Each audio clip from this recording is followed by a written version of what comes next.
नमस्कार दोस्तों, एक बार फिर से स्वागत है आपका मेरे YouTube channel beyond the motivation पर। दोस्तों, आजकल आप बिल्डोजर की गरज तो सुन ही रहे होंगे।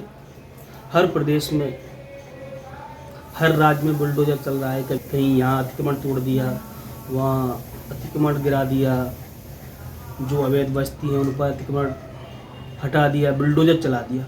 लेकिन मुख्यतः जितने भी बुलडोजर चल रहे हैं, हो सकता है दो एक अमीर लोगों पर भी चले हैं, लेकिन मुख्यतः 95% बुलडोजर जो चल रहा है उससे गरीब लोगों के मकान ही ध्वस्त हुए, गरीब लोगों की बस्तियां ही ध्वस्त हुई, गरीब लोगों के मकान ध्वस्त हुए। जिन लोगों ने, चाहे वो अवैध भूमि हो, अतिक्रमण वाली भूमि हो, लेकिन उन्होंने उसको भूमाफिया को पैसे दे दे के खरीदी होगी, लेकिन सरकारें कोई भूमाफिया पर तो कोई कार्रवाई करती नहीं है। तत्कालीन सरकारों ने तो आश्वासन भी दिया होगा कि आप मुझे वोट दो, ये जो बस्ती है अवैध इसको हम वैध कर देंगे और आपको कुछ नहीं होगा। सरकारें बदली और तोड़ दिए गए। लेकिन इसमें जो पीड़ित हुए वो तो हमेशा गरीब ही पीड़ित होते हैं, क्योंकि उन्होंने फ्री में ज़मीन नहीं ली होगी। अतिक्रमण ऐसे नहीं कर लिया, पैसे दे के अतिक्रमण किया। जिसको पैसे दिए होंगे असली आरोपी तो वही है। बिजली विभाग वाले, एमसीडी वाले या जल विभाग वाले, सारी सुविधाएं तो उनको मिल ही रही हैं जहाँ पे वो रह रहे हैं। तो इस सुविधाएं देने वाला कौन है? उनको वेरीफाई करने वाला कौन है? गरीबों को बसाने वाला कौन है? आप तो उजाड़ने पहुँच गए, उन्होंने थोड़े से पैसे देके, उनके पास इतना पैसा तो था नहीं कि किसी सिटी में या कहीं वैसे जहाँ पर ये जो डिमोनाइज हो रहा है और ये अवैध गिराए जा रहे हैं वहाँ पे वो ज़मीन खरीद पाते। शायद वो ज़मीन नहीं खरीद पाएंगे, इसीलिए उन्होंने सस्ते में ज़मीनें खरीद ली और अपना छोटा सा आशियाना बनाने की कोशिश की, क्योंकि वो गरीब हैं। तभी तो हो सकता है आप धर्म और जाति का एंगल निकाल सकते हो कि विशेष धर्म के लोग ही हैं उसमें, विशेष जाति के लोग ही हैं उसमें, लेकिन मुख्यतः गरीब लोग ही हैं। गरीब लोगों के साथ ही ऐसा होता है। या कोई धार्मिक स्थल गिराने पहुंच गए आप, ये बताइए 50-50 साल तक आप सोते रहे, सरकारें बदलती रही, तब तक आपको दिखाई नहीं दिया कि ये बस्ती अवैध है, वहाँ पे निर्माण हो रहा है। एमसीडी वाले अधिकारी क्या कर रहे थे? क्या वो दोषी नहीं है?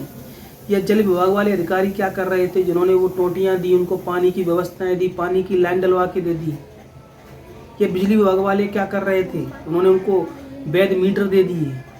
क्या केवल गरीब ही दोषी है जो वहाँ पे रहने लग गया, जिसने छोटा सा आशियाना बनाया तिनका तिनका जोड़ के अपने खून पसीने की कमाई से? आपने ले आके बुलडोजर चला दिया। बुलडोजर ऐसे चलाना बिल्कुल भी ठीक नहीं है। ये कानूनी व्यवस्था पर बहुत बड़ा कलंक होने वाला है, क्योंकि मनमानी हो रही है लोगों को खुश करने के लिए। कहीं सरकारें हैं धर्म विशेष की, उन्होंने दूसरे धर्म के लोगों के धर्मस्थल गिरा दिए। दूसरी जगह की सरकार है, उन्होंने दूसरे धर्म के लोगों को खुश करने के लिए इस धर्म के लोगों के धर्मस्थल गिरा दिए, बोला ये तो अवैध है।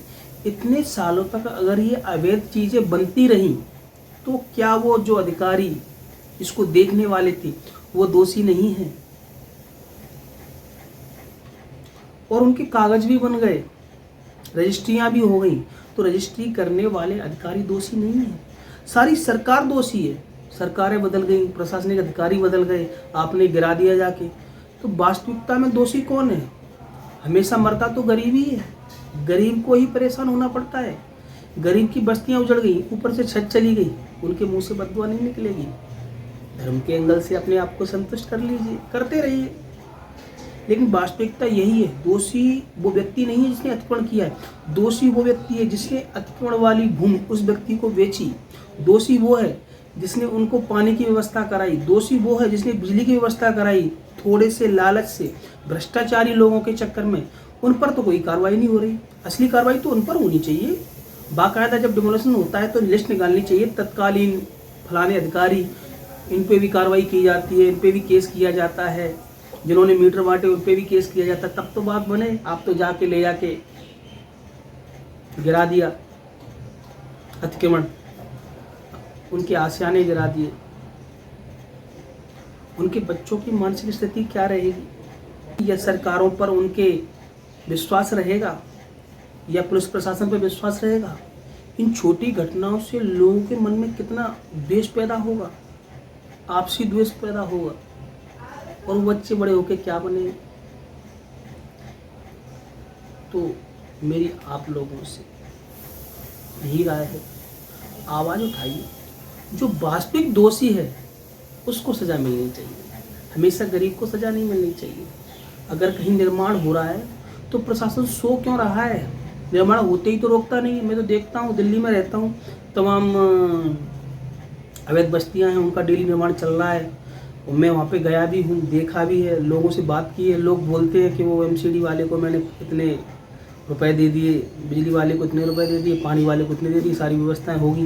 तो अवैध निर्माण में सारे दोषी हैं ना, और रुपए लेके जाते हैं, एमसीडी वाले पास कर देते हैं अवैध निर्माण के लिए, फिर बाद में आप गिरा दोगे उसको।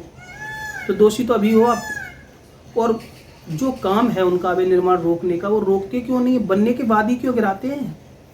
पार्कों में लोगों ने झुग्गियाँ डालनी, अभी डलवा रहे हो आप लोग, फिर बाद में तोड़ना उनको। लोगों को बसाते हो फिर तोड़ते हो, तोड़ने के नाम पर पैसा वसूलते हो, ये गलत है।